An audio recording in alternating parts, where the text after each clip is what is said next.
I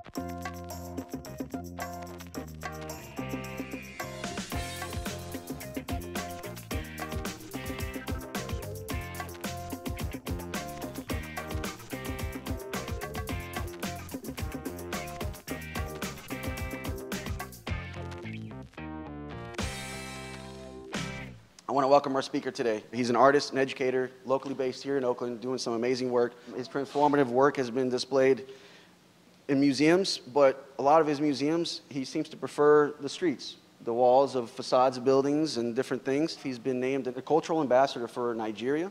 Please welcome Brett Cook. Thank you. Typically when I do presentations, they're very dialogical. So there'll be people, we have writing and people talking. And usually there's a lot more emphasis on the socially engaged aspects of my work, which people talk about. But today we're not doing it like that. To stay within the format, I'm going to try to keep it short and not talk so overtly about the socially engaged aspects of my work and talk about color. From the beginning, my parents were educators. My mother was from Nebraska. My father grew up in San Francisco. As educators, it was during the civil rights movement. And on the one hand, they weren't radical people. But on the other hand, it was a black man and a white woman with a kid. So they're not regular. But they were regular in the sense that they wanted the best for their child. And so I had the privilege of being raised in really dynamic environments, culturally, educationally, had lots of resources to learn how to be an artist. But no one in their social network knew anything about art. I never went to museums, and even though my dad was the assistant superintendent of schools in San Diego, and all of their friends were educators, none of them went to art museums or anything either. This was a picture I drew when I was 3. And it was of Godzilla, and it had writing on the bottom that said, "This is a picture for a TV station. Godzilla is the baddest monster in the world. Thank you." And I showed it because besides being on paper and done in ink, there was this beginning use of color. And I was a really good drawer as a kid, but to me, being a good drawer had nothing to do with color. And I think for me, that as someone who grew up as an artistic person, even though my family wasn't artistic, what it meant to be good at art was that you could draw. And drawing didn't have anything to do with color. And so even in that picture, it was mostly done with a pen, and there were these little hints of color. And then what I was going to show you is that I grew up in San Diego, California. And because we didn't go to museums, the only references that I had for art was popular culture, like Godzilla, or little vestiges of things like what was happening in Chicano Park, where they built this freeway through this Mexican and Mexican-American neighborhood, and the people in the neighborhood responded by painting on the actual overpass, all of this iconography from their culture. Or this is actually Chaz Boricua's, he's from LA, but the kind of gang tags that were in San Diego. And so there wasn't any formal training that I was exposed to. I wasn't exposed to art history. It was just these popular kind of vestiges.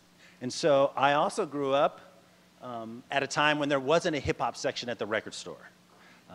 Hip-hop was something that just culturally was part of my exposure. And what that meant was that you were a dancer and you wrote rhymes, and if you were good at drawing, you thought about doing stuff on walls. And in San Diego, and this is, I'm talking about the early 80s, there was no graffiti culture, there was no hip-hop culture, but I knew I could draw, and I started doing stuff on walls. And so that kind of introduces you to graffiti. Now, the graffiti comes from the Latin word graffiare, which means to scratch. Some people think those first cave paintings in Lascaux were people putting up their first tags. Or you can go to see where Alexander the Great conquered, and all the way through Europe down to North Africa, everywhere he went, he put his name. Or one of my favorites is the Temple d'Endor at the Met. You can go there and here's this temple, they brought it over from Egypt, and then you look on the bottom, it's Alexander 1890. So tagging's not a new thing. Tagging's been around a long time. This is actually from '93 from San Francisco. And I wanted to show you this because even within this artistic form, color is really secondary. I mean, it started out with people putting their names on a wall, and then someone said, oh, you know what, I'm gonna do my name bigger in 2 colors, and then it'll take up more space. So here's Shock and KR doing something bigger. And then finally someone said, oh, I'm gonna do it really big and color it in different colors. And so here you have this classic graffiti, Real Hard Blues, Bizarro's his name. And it's classic graffiti because it's linear. It goes back to that idea I was talking to about drawing, that people, kids, whatever, are drawing in their sketchbooks, but they're not thinking so much about color, they're thinking about line, they're thinking about design. The majority of graph writers, when they grow up, kind of manifest that gift into design, but design more like this, where color is something that supplements the kind of linear expression of the idea. And so here's a piece from me. I actually came to the Bay Area to study zoology. So I came to Cal to study zoology, but I also came at what they call the golden era of graffiti in Oakland. And so in Fruitvale were these tracks about 2 miles long that people from all over the world would come paint at. So here is 1988. It's a bad picture. This is a picture of me. It has this text on it. It says, "The world is my canvas. The canvas is my message. The message is my theory. The theory is my life." So that was me trying to be deep when I was 19, 18. But I show you this because it's such a great introduction to my understanding of color, which at that time was so basic. It is graffiti. I mean, even though it's not letters, it's me, because usually when people do graffiti, it's their name. And it's linear. I did an outline, I filled it in, and even the background colors, they're not really intentional. It's really more about how do I make this figure kind of not be boring.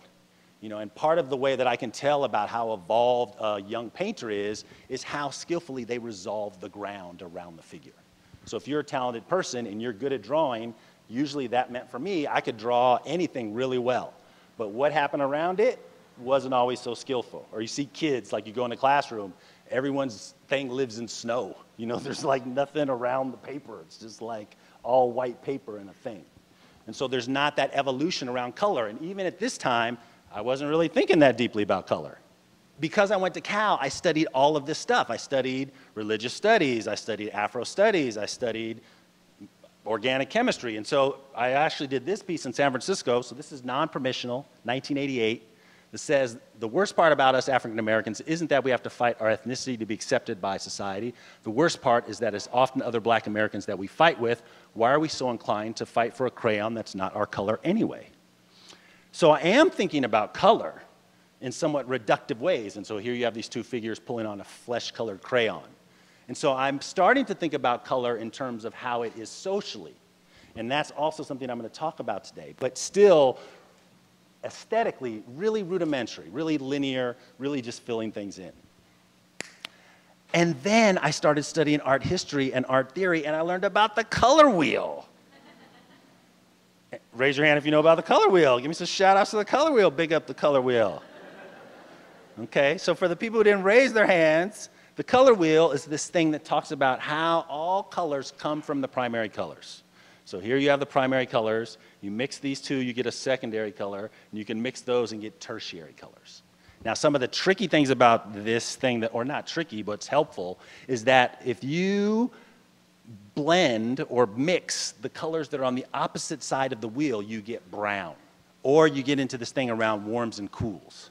And so that began me starting to think about and learn about how does color work in a dynamic way. And so eventually I got out of college and I heard they were having this big show at Southern Exposure, the first time ever. They're having some fancy curator come. Everyone from San Francisco or the Bay Area can bring one painting in and they're going to make a show. So I decided to get these two big panels, make them 8 by 8 feet, did a drawing in charcoal on one of a guy's face, smudged it, put it on another pair of panels, and then started painting them both at the same time. If I messed up on one, I'd have to mess up on the other. And when I got done, I put plexiglass text that said victim on one, suspect on another, and then I hung it back to back. And it talks about, are black males victims because they're suspects or suspects because they're victims? And does it depend on where you stand, where some person may see him as a suspect and someone else, both literally and figuratively, may see him as a victim? And it became a series around covet abuse, the way women abuse themselves to be coveted, how the way they're coveted is often abusive, alien native as a Californian. But I show it because what's starting to happen is I'm starting to think about color. It's no longer just do an outline and fill it in. I actually have what they call complementary colors. I'm using reds and greens to make browns, or reds and greens in a complementary way. It's no longer do an outline, fill it in. It's like, how do you start to create the illusion of volume or depth with color? And that's kind of what is the conventional approach to color comes from in painting. And I think what I'm going to show you today is really elementary color, stuff using my own kind of young career as a way to talk about my own understanding of color is not something that's about line, but about frequencies of light. And so around the same time, I met this guy who was a lot like me. So he had gone to Cal to study the sciences. He was an athlete. He was super talented in art. He never went to class, like me, and super, super gifted. So one night we're at Nikki's Barbecue in the Haight at a club, hanging out. And he's like, you know what, man? You do a lot of stuff outside. I want to do stuff outside. And I said, well, you know what? For me, because I'm starting to use all these colors, it's getting so technical, I can't do it in the middle of the night. I've been thinking about doing these panels and then mounting them outside. And so there was a guy, Robert Alton Harris was going to be the first guy killed in the gas chamber in 25 years in San Quentin. And for his last supper, he wanted Kentucky Fried Chicken and Pepsi. So my friend did a sketch, and he painted in acrylic. I painted in spray paint. We'll talk about that in a few moments. And it's hard to see, but we put this plexiglass text on it that said Last and Supper. And then we put it up in downtown San Francisco. So is this graffiti? Because here's this really iconographic, painting, still life image. Or is it graffiti? Because this guy, my friend, is working in acrylics. Or is it graffiti because we're starting to show our stuffs in galleries here in the Bay, and here it is outside? Or what's most interesting to me is look at the way this models collaboration. Usually collaboration is here's yellow, here's blue, they work together and make green. Where here, we both keep our autonomy in what we're making, which in a multi-center society is so interesting. And it was fun. We're 21, stay up all night, drinking Merlot, listening to jazz.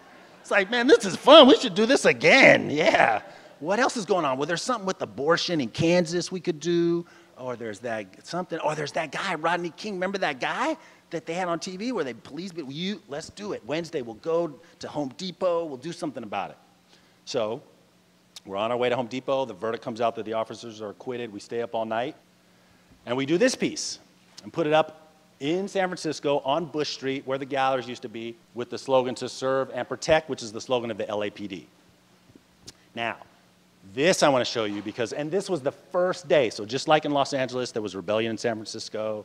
Herb Cain wrote about this. This started to come up in art magazines. So we were really excited. But in terms of today's theme, what I want to show you is, so here's my painting. And now you can see I'm really starting to think about colors, how they work, that you can use a warm color to make it seem like the nose is closer, or these other colors. And my friend, who's working in acrylics, his palette's not that dynamic.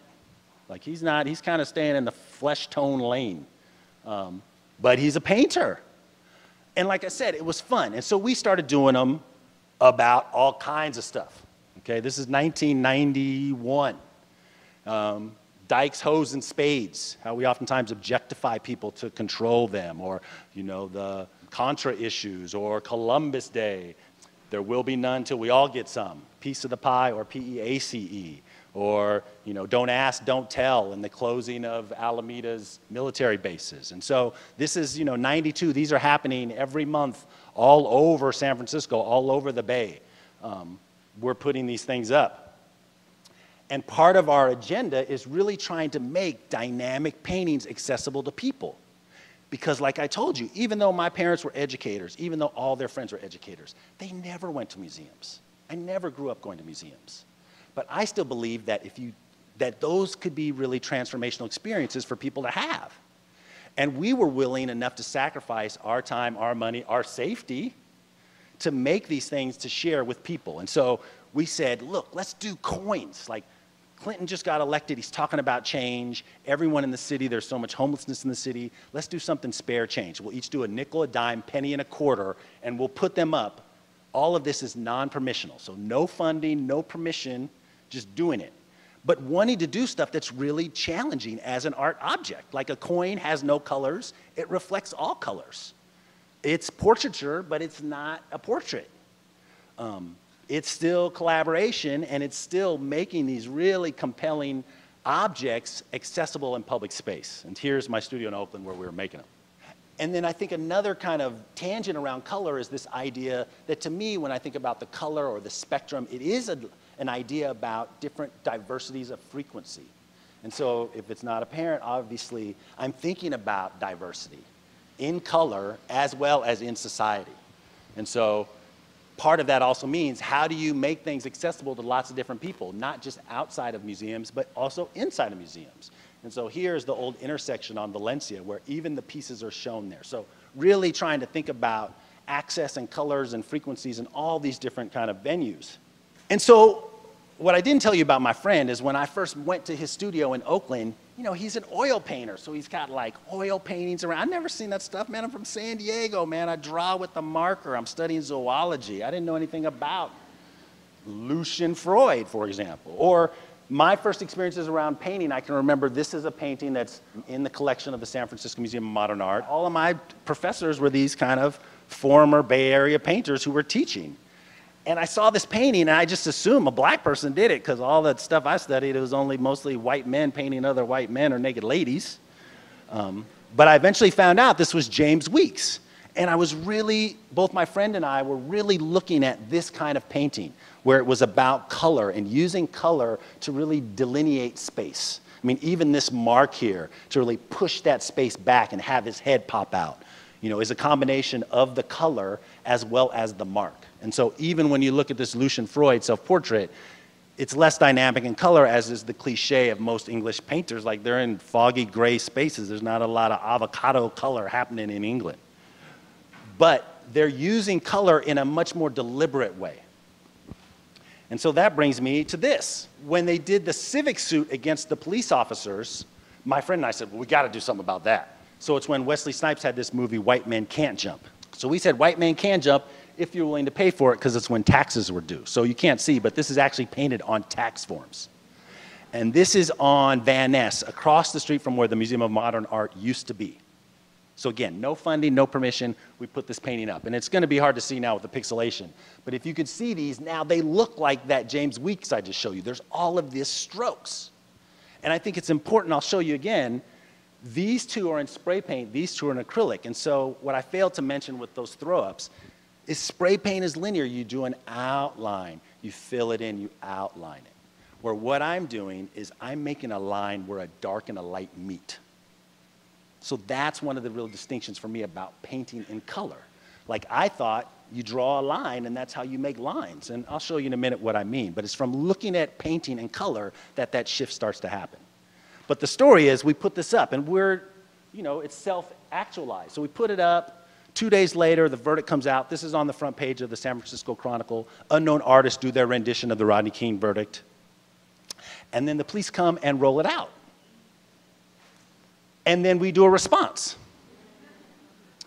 Innocence is a liability, ignorance is a crime, apathy is fatal, censorship fuels more violent forms of expression.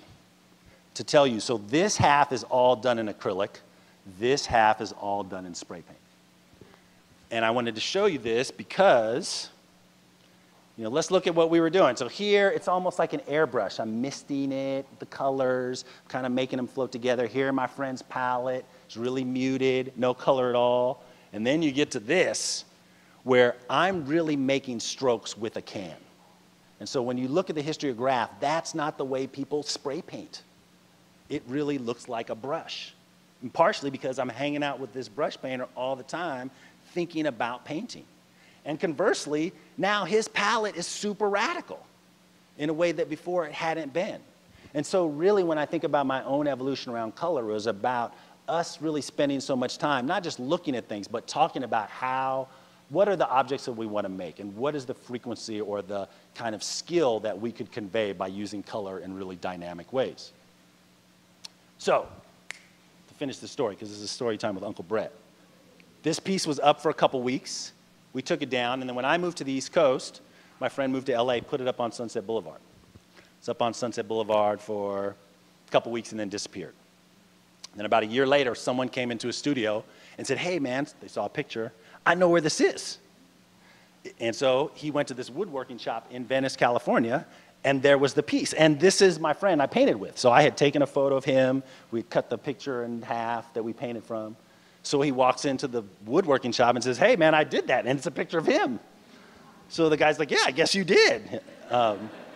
And so he gave it back to him, and it's one of 27 collaborations that we ever got back. One of 2 collaborations that we ever have gotten back.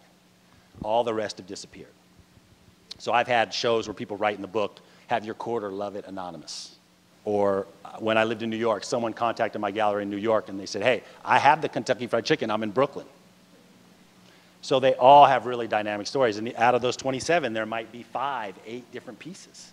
So there was a whole rigorous practice, is what I'm sharing with you, about color with this person that really kind of helped my understanding about color transform in the way that a painter would think about color, not a spray painter, not a person who was a drawer necessarily. I eventually moved to New York, started making things in New York. I was chosen to be a fellow at the Studio Museum of Harlem, and I did a really large project about people of Harlem. And I think this starts to lie into the idea of social color in a unique way. And so what I did is I met people from a nursing home, kids from a school, people from the community, asked them how they represented themselves, and then did these installations that included drawings, photographs, video, paintings hiding from the ceiling, charcoal drawings, and all of the responses from the models are in the pieces. And then, out of all of those 18 people, none of them had ever been to that museum in their neighborhood. So I did 7 more paintings and put them up in their neighborhood with quotes from their interview. This piece says, I live in something sort of like the projects. So he actually lived in that building right there. Or here's another sweet one. This is Sister Mary Hyacinth. People in Harlem say what they really think. This is at the Schomburg. My community is the place that I live in. But if you could see these now, color's super dynamic. It's no longer outlines. I'm using these radical kind of juxtapositions of color to convey depth and volume. At the same time, even though it's Harlem, it's not all one type of people. I'm getting into a diversity of people, which kind of foreshadows what I'm going to talk about more too. And here's another one. This is a better example of, so what's happening is I'm not even just drawing one kind of person. So in my art historical kind of learning, while people generally don't go to Cal to study art, Cal's art history department is awesome. And so inadvertently, I got to study all of this stuff about art history. And as I suggested, somewhat as a quip, but somewhat true, that exposure wasn't very dynamic in terms of gender or ethnicity or even location. I wasn't studying murals, for example. I was studying things that existed in museums or architecture. And so what I always noticed is that in the history of Western art, the model almost never has a voice.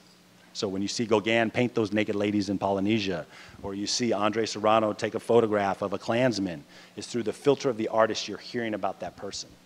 And so through the guise of using color to make portraits, I also was letting people share their voice. And that, in my mind, gave another kind of color to the portrait that made it less about my individual expertise as the artist and more about these people and their voices and the colorful lives that they lived. And so really they're like monuments. These are actually Haida totems. In real life, when they were made, they were colored. So they were even more powerful because of color. But part of their power is that they stole, I think, colorful stories. They tell the story of these different people's tribes. This is the Beaver tribe, for example. And so then I made lots of these, literally hundreds of portraits. I did them on hip hop in Brooklyn. I did them in Williamsburg. I did them in the Bronx. I did them in Nyack. I did them at the Greenwich Country Day School. It's where the Rockefellers and F.A.O. Schwartz and these people combine their estates to make a school where the richest kids in the world go to school. I've done them at public schools in Long Island. I've done them in the Bronx in multiple languages. I've done them in cornfields in upstate New York. And this one's actually super tight. You can see the kind of horizon line of the cornfield goes through the painting, and it was mounted in these cornfields. And then even other places. This is at the Graduate School of Education at Harvard, talking about education. This is at UCSD. This was a project they did in San Diego, 3 different locations, and interviewed the people about their neighborhoods and why they didn't go to the other neighborhoods, and then mounted them in the neighborhoods they don't go to. So that they go to those neighborhoods, and then people read about why they don't go there. This is in the Tenderloin with the luggage store. This is a women's health clinic. But I think what I wanted to show you is they're all kinds of colored of people. So what really became my practice is how do I recognize myself in all kinds of people? Not because they're a man or because they're an athlete or they're a Californian, but what does it mean to do portraits of children, of elders, of people who don't speak English, And what does that process do from my own understanding, not just about color, but who I am as a person? These are all with spray paint. This is a project that I had a show at PS1, which is in Queens, and I decided I wanted to do something. There was a guy there had been shot and killed, Amadou Diallo, in his entryway. And so the first ever pieces on their wall were interviews with people from that neighborhood. So put them up on PS1, they're there for the show, they come down. Put them up non-permissionally in Harlem. They're there for a while, come down. They go to another museum in the Bronx, come down. They go up in Brooklyn, one of them gets stolen, comes down. Then they go up to a museum in downtown Manhattan, put those two up, they're stolen, one of them's left. The other punchline, this is what I'm making this with. So if I'm a brush painter and I want to make color, I use the color wheel and I can make an infinite amount of colors, an infinite amount of mixes. When I'm working in spray paint, this is, 1999, there's really only 3 browns. So what it's having me do is it really forced me to how do I use color to create these illusions when I can't mix the colors. So I had to really develop like this really, I guess original, but certainly unique way to juxtapose color to give a sense that it was a different color.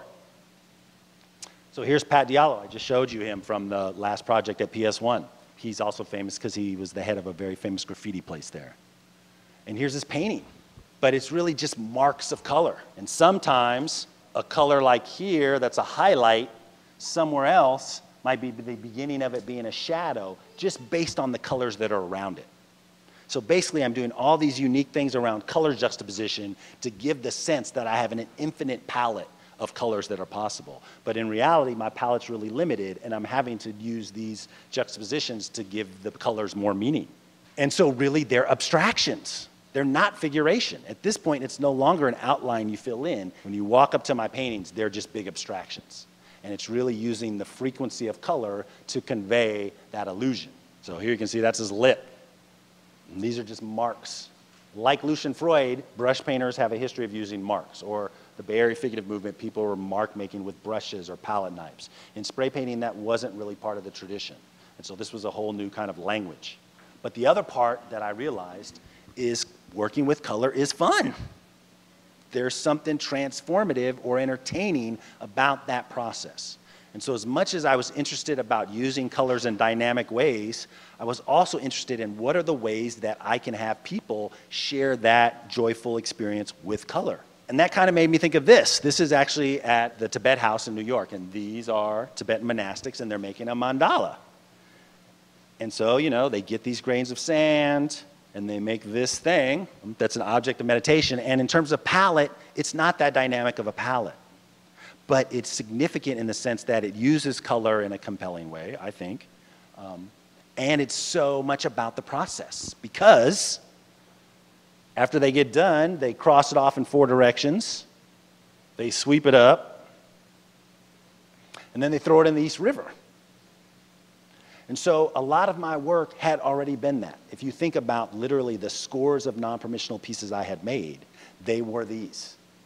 I was making mandalas. And similarly, what I became aware of was that color was a way for me to cultivate another kind of awareness, happiness. And that the process of making it was really as powerful as the outcome. And I think within our culture, we're so much socialized to think about, by any means necessary. How do you get to the end? That's the most important thing. Just get the thing done. And this became my own kind of ongoing process that now is, I think, much more evolved about considering how are things made, including the use of color, and how do I get other people to do it? These were mandalas that I was making. So this is still like 2000. I have a whole series of self-portraiture, really radical uses of color. I wanted to show you that here you could have really seen, like, here on the nose, this beige is where the nose is starting to fall back. It conveys a sense of coolness. Up here, that beige is a highlight, and it's just based on the colors that are around it. But also, there are all of these other objects that tell a story as objects, but as a painter, I'm using them as color. To me, this is just one It's more than one big painting, but it's also a painting, and that the plants and the boombox and the curl activator and the wetsuit tag, all of that stuff is color that I'm using to give a sense of a feeling. But I wanted to figure out, how can I have other people have that feeling? And so I started doing these projects. This is one I did in North Carolina with, it was between Duke and UNC, 6 different neighborhoods, 14 permanent public installations, block parties, festivals, and people would actually color in these pieces. Or here's in a school in Brooklyn where people are coloring. Or this is actually in Oaxaca, where I lived for a short time. Or this one here in Deer Park in Southern California. Thinking about that transcendent feeling that I have with using color, or that joy, how can I make the conditions that people can experience that? The project that I've been doing for the past couple of years here in Oakland, called Reflections of Healing, where I've been interviewing people whose work or legacy in Oakland's about healing. So through local nonprofits, identifying people, asking them to generate a question about healing, interviewing them with their questions, asking them to give me a picture when they were adolescent, and then based on drawings I did of them as teenagers, them and their friends and family come and trace them. And then at the Life is Living Festival, which is October 11th, put them out there, people color them however they want. Then they come back to my studio, I color them in, and then they've been at Oakland Public Libraries, they've been in galleries, they've been in the Oakland Museum. And so really building these architectures where color is no longer the thing of the individual master or just about my own expertise, but how do I build these architectures where people can participate with color and ultimately have a transformative experience. And here's the Bobby Hutton. And so now you can see it's not an outline at all. It's really, and this is really advanced color for me, because if I'm a traditional painter, the way they teach sometimes in school is you take a color like burnt sienna and you do an underpainting in one color. And then you fill in all the darks and values, maybe you use grays. And then you start to fill in whatever is your approach to painting. Whereas what happens with this is I put this out in the park with 6,000 people and they color it however they want. And they don't know anything about lights and darks or the color wheel or values, or they may be 5 and just color in the eye. And so basically then it's left to me, how do I use those people's contributions in color and polish it in a way that still acknowledges Luna or whoever put these dynamic things in there, but at the same time bring out the spirit of the person in the portrait. So that when it's done, Luna can be like, yo man, my name is on there. Oh, I remembered that, I colored that part. And there's still this object that has this power. Because as much as we live in this kind of postmodern epic, everybody's still a modernist in the sense that, like, I always joke, like, you do a mural with kids. Kids are like, I want to do a mural. And then you do the mural, and at the end, they're like, we don't like it. It's like, why don't you like it? It doesn't look right. It doesn't look good. It doesn't look like the picture, man. That's not good. So part of my expertise is, like, I'll help build the container. I know a lot about materials. So we'll use a paint pen, and you can use pastels, which are essentially a glorified crayon, and you can color over this, and the line's still going to show through. It's still going to hold that person's portrait. And then I'm going to come over it and not obliterate your contribution, but just enhance and refine it in a way that it looks good. Because like my mom, she doesn't know anything about color juxtaposition. She doesn't know anything about the model's voice. She doesn't know anything about the history of portraiture or this person. She's like, I just like how you do their eyes, Brett. Their eyes are so good. So for her, she wants it to look like a painting, or a photo, I should say. But for me, there's all these other concerns about color that I'm interested in, of having this really dynamic palette to convey a feeling. So basically everything I showed you was mostly from '99 before. So there's been 15 years since then, apart from the Bobby Hutton, where my investigations of color have been really different. And what I'm working on now is the latest iteration of the Reflections of Healing project is going to be at the Life is Living Festival, and that's October 11th. Coming up into Infirmary Park, and basically there are going to be giant paintings, 8 feet by 12 feet cubes, that you can actually write on 2 sides of the cubes, and the other sides of the cubes are actually going to be portraits of people from Oakland who are healers. And by healers, I mean they're journalists, or they're artists, or they're choreographers. And then those are going to come down, and there's also going to be a wellness clinic. That's a whole nother lecture. And then they're going to come down, and then they're going to be on the Oakland Museum for a year. So in a couple weeks, you'll see these pieces around the Oakland Museum on the lakeshore side. And then I encourage you to go walk up and really check them out in terms of color. And that's my childhood Uncle Brett story about color.